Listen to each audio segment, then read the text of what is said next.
Yemen मध्य पूर्व का वो जख्म जो एक दशक से ज्यादा समय से अरब राजनीति को लहूलुहान कर रहा है।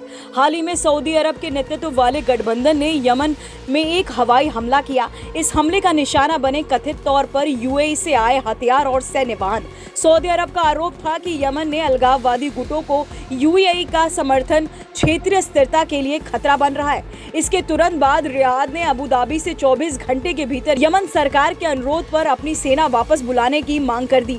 यूएई ने सऊदी आरोपों को सिरे से खारिज किया, लेकिन एक बड़ा फैसला भी लिया। अबू धाबी ने यमन से अपनी सेना वापस बुलाने की घोषणा कर दी। ऊपर से देखे तो तनाव थमता हुआ दिखा, लेकिन विशेषज्ञ मानते हैं कि ये शांति सिर्फ सतही है। असल में सऊदी अरब यूएई के बीच टकराव यमन से कहीं आगे जाता है।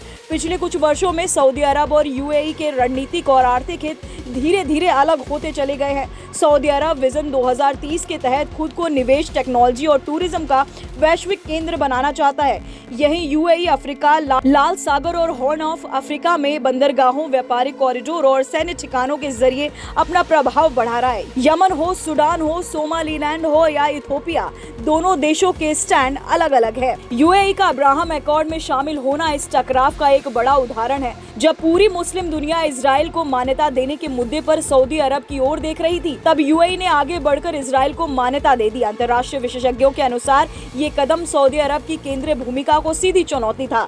अब सवाल उठता है, इस पूरे विवाद में पाकिस्तान कहां खड़ा है? पाकिस्तान मुस्लिम दुनिया की इकलौती परमाणु शक्ति, जिसके रिश्ते सऊदी अरब और यूएई दोनों के साथ परंपरागत रूप से बेहद मजबूत है। रेमिटेंस पाकिस्तान की अर्थव्यवस्था की रीढ़ है। हाल ही में पाकिस्तान और सऊदी अरब के बीच रणनीतिक रक्षा समझौता भी हुआ। ऐसे में अगर सऊदी और यूएई के बीच तनाव बढ़ता है तो पाकिस्तान के लिए तटस्थ रहना लगभग नामुमकिन हो जाएगा। रियाद स्थित King Faisal centre of research के रिसर्चर्स फॉलो उमर करीम कहते हैं, सऊदी अरब के लिए अपनी सुरक्षा सबसे बड़ा मुद्दा है और वो ये बर्दाश्त नहीं कर सकता कि लाल सागर के उस पार ऐसे समूह सक्रिय हो जो उसकी सिक्योरिटी के लिए खतरा बने।